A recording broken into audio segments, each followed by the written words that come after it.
Good morning. एउटै समयमा तपाईको जिब्रोले थाउजेन्ड्सवटा फ्रेन्ड्स बनाउन सक्छ भने यही समयमा तपाईँ हजारौँ दुश्मन पनि बनाउन सक्नुहुन्छ। Hello friends, welcome back to क्युमो नेपाल। हेर्नुहोस्, लाइफमा नि तपाईँ दुईवटा टाइपको मान्छेहरूसँग भेट्नुहुनेछ।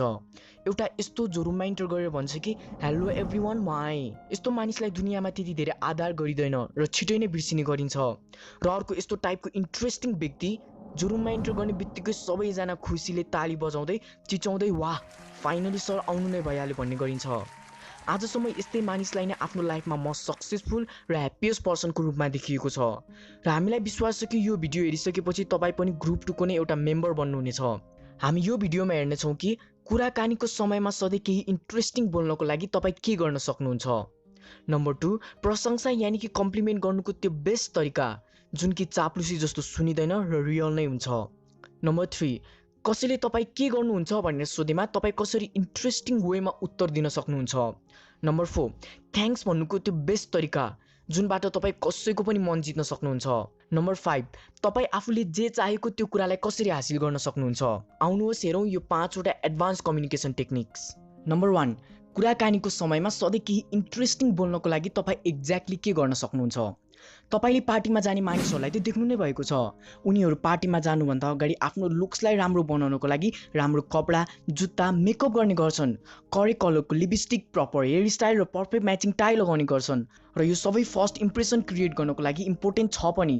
तर यदि केही गरेर उसँग पार्टीमा कन्भर्सेसनको लागि केही टपिक नै छैन भने, ऊ लुक्समा त पर्फेक्ट छ तर उसँग कुरा गर्नको लागि कुनै इन्ट्रेस्टिङ टपिक नै छैन भने उसको लागि त होल पार्टी नै बिग्रिन सक्छ। के हामीले एउटा इन्जोय गरिरहेको ग्रुपमा गएर आफ्नो दिमागमा आएको फर्स्ट थटलाई नै राखिदिनु राम्रो हो? कुनै पनि कन्भर्सेसनलाई एउटा थटको बेसमा छोड्नु राम्रो होइन। अथर हामीलाई सजेस्ट गर्छन् एउटा टेक्निक जसलाई भनिन्छ द लेटेस्ट न्युज। उनी भन्छन् कि न्युजको बिना त घर नै नछोड्नु। कुनै पनि कन्भर्सेसनको टपिक जुन कि धेरै मानिसहरूलाई मनपर्ने गर्छ त्यो हो न्युज। जस्तै कि अहिले वर्ल्डमा के भइरहेको छ, कुन ठाउँमा हावाहुरी चलेकोले गर्दा मान्छेहरूको घर जलिरहेको छ, कहाँ पहिरो आयो, बाढी गइरहेको छ, स्टक मार्केटमा अहिले के भइरहेको छ आदि। त्यसैले कुनै पनि गेट टुगेदरमा जानुभन्दा अगाडि 15 मिनटको लागि रेडियो अन गर्नु वा न्युज पेपर खोलेर पढ्न सुरु गर्नु। यो टेक्निकले तपाईँलाई इम्पोर्टेन्स फिल गराउनको लागि पनि हेल्प गर्न सक्छ। नम्बर 2, प्रशंसा यानि कि कम्प्लिमेन्ट गर्नुको त्यो बेस्ट तरिका जुन कि चाप्लुसी जस्तो सुनिँदैन र रियल नै हुन्छ। आजको बिजी वर्ल्डमा आफ्नो बारेमा अरूले राम्रो राम्रो कुरा गरेको सुन्न जसलाई पनि मनपर्छ। सबै मानिस एउटै हो, सबै इम्पोर्टेन्स फिल गर्न चाहन्छन्। त्यही इम्पोर्टेन्स फिल गर्नको लागि मानिसहरू ठुलो ठुलो घर बनाउने गर्छन्, मेकअप गर्ने गर्छन् र बच्चाहरू पनि रुने गर्छन्। र साँचो प्रशंसाले मानिसको यो निडलाई सजिलैसँग फुलफिल गर्न सक्छ। प्रशंसा गर्न त जसलाई पनि आउँछ, तर फेस टु फेस कम्प्लिमेन्ट गर्ने समयमा कहिलेकाहीँ यो फेक जस्तो पनि सुनिने गर्छ। सुन्ने व्यक्तिलाई यो लाग्न सक्छ कि तपाईँ प्रमोसनको लागि, आफ्नो निड्स फुलफिल गर्नको लागि सिर्फ आफ्नो मुख चलाएर चाप्लुसी गरिरहनु भएको हुनुहुन्छ। जसरी कुनै पनि व्यक्तिको प्रशंसा लार्ज पिपलको अगाडि गर्दा पावरफुल हुन्छ, त्यसरी नै प्रशंसा डाइरेक्टली तपाईँले नै गरेको भन्दा अरूको मुखबाट सुन्दा अझै पावरफुल हुने गर्छ।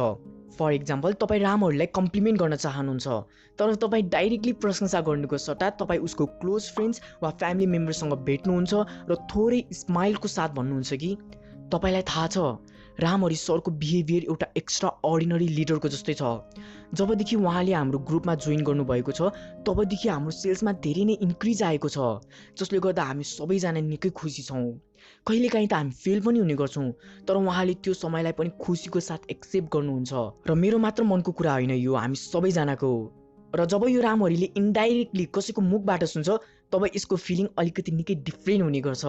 जब उसले कसैको मुखबाट यो व्यक्तिले तपाईँको बारेमा यस्तो राम्रो राम्रो कुरा गरिरहेको थियो है भनेर सुन्छ, तब नेक्स्ट टाइम ऊ त्यो व्यक्तिसँग खुसीको साथ पोजिटिभ थट्स लिएर नै भेट्ने गर्छ। त्यसैले प्रशंसा डाइरेक्टलीको साथसाथै कहिलेकाहीँ इन्डाइरेक्टली पनि गर्ने गर्नुपर्छ। नम्बर 3, कसैले तपाईँ के गर्नुहुन्छ भनेर सोधेमा तपाईँ कसरी इन्ट्रेस्टिङ वेमा आफ्नो उत्तर दिन सक्नुहुन्छ। 99% मानिस जसलाई तपाईँ आफ्नो लाइफमा भेट्नुहुन्छ उनीहरूले तपाईँलाई यो सोध्छन् कि तपाईँ के गर्नुहुन्छ। यदि तपाईँ यो समयमा म मार्शल आर्ट इन्स्ट्रक्टर हुँ भनेर भन्नुको सट्टा म सेल्फ डिफेन्सको लागि अरूलाई मार्शल आर्ट सिकाउने गर्छु भनेर भन्दा अलि राम्रो सुनिने गरिन्छ। अथरको सहयोगी जब इम्पोर्टेन्ट सेल्स कलमा हुन्थे तब उनले हेलो मेरो नाम ब्रायन ट्रेसी हो र म सेल्स ट्रेनर हुँ भनेर भन्नुको सट्टा ऊ भन्ने गर्थे कि हेलो मेरो नाम ब्रायन ट्रेसी हो एक्जिक्युटिभ डेभलपमेन्ट इन्स्टिट्युटबाट। के तपाईँ तपाईँको सेल्सलाई 20 to 30% 12 मन्थमा बढाउने प्रुभन मेथडमा इन्ट्रेस्टेड हुनुहुन्छ?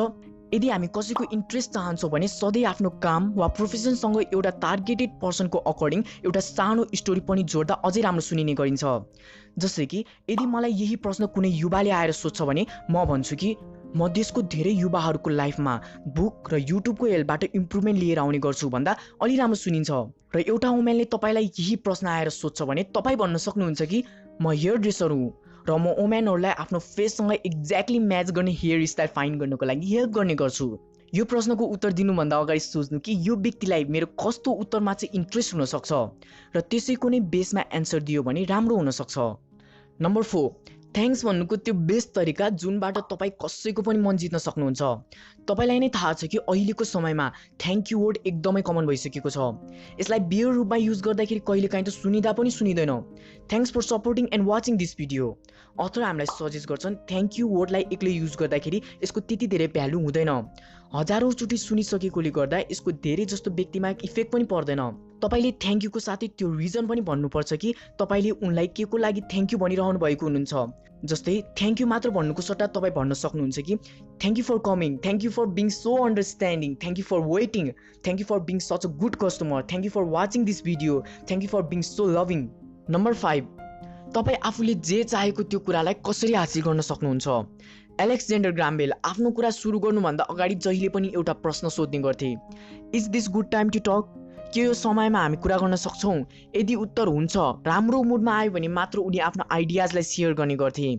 ब्याड टाइमिङ नै त्यो कारण हो जसले गर्दा धेरै जस्तो समय हामी कसैलाई आफ्नो कुरा बुझाउनमा असफल हुने गर्छौँ। हामी जब फोनमा केही डिल गर्ने गर्छौँ, केही हाम्रो लाइफमा म्याटर गर्ने इम्पोर्टेन्ट कुरा गर्ने गर्छौँ, तब यदि सुन्ने व्यक्ति एकदम अर्जेन्टमा छ भने उसले त्यो कुरालाई डाइरेक्टली रिजेक्ट गरिदिन सक्छ, पोस्टपोन गरिदिन सक्छ।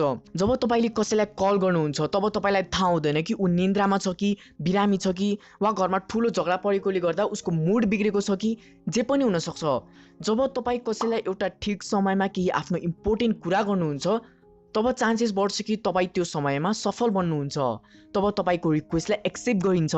कसैलाई तपाईँ के हामी कुरा गर्न सक्छौँ भन्दा त्यो एन्सर हुन्छमा आए पनि यदि त्यो व्यक्ति अलि रिसमा छ भने, टेन्सनमा छ जस्तो लाग्छ भने, वा म बिजी छु त्यही पनि तिमी मलाई भन्न सक्छौ जस्तो उत्तर आउँछ भने आफ्नो कुरा सेयर नगर्दा नै राम्रो हुनसक्छ। साथीहरू, हामीले यो video how to talk to anyone भन्ने किताबको सहायताबाट क्रिएट गरेका हौँ, जुनलाई लियोन लन्डेसद्वारा लेखिएको हो। उनले यो किताबमा 92वटा यस्तै इन्ट्रेस्टिङ सर्ट सानो छोटो ट्रिक्सहरू सेयर गरेका छन् जसले हाम्रो कम्युनिकेसन स्किलमा धेरै नै इम्प्रुभमेन्ट लिएर आउन सक्छ। र यो भिडियोको तपाईँ पार्ट 1 हेर्न चाहनुहुन्छ भने डिस्क्रिप्सनमा दिएको लिङ्कमा क्लिक गरेर सजिलैसँग हेर्न सक्नुहुन्छ। र अन्तिममा भिडियो मन परेमा लाइक गरिदिनु होला। तपाईँको एक लाइकले हामीलाई 10 टाइम्स मोटिभेट गर्ने गर्छ नयाँ भिडियो क्रिएट गर्नको लागि। र फ्युचरमा पनि यस्तै इन्ट्रेस्टिङ नयाँ भिडियो जसले तपाईँको लाइफमा इम्प्रुभमेन्ट लिएर आओस्, एजुकेसनल भिडियो हेर्न चाहनुहुन्छ भने च्यानललाई सब्सक्राइब गरेर बेल आइकनमा पनि क्लिक गर्नुहोला, जसले गर्दा तपाईँले हाम्रो च्यानलमा अपलोड भएको भिडियोको नोटिफिकेसन पाउनुहुनेछ। र यो भिडियोलाई आफ्नो फ्यामिली मेम्बर्स र साथीभाइहरू बीच पनि सेयर गरिदिनु होला, जसले गर्दा उनीहरूको कम्युनिकेसन स्किलमा पनि अझै इम्प्रुभमेन्ट आओस्। र यो भिडियो तपाईँलाई कस्तो लाग्यो हामीलाई कमेन्ट बक्समा कमेन्ट गरिदिनु होला। र फाइनली थ्याङ्क्स फर वाचिङ।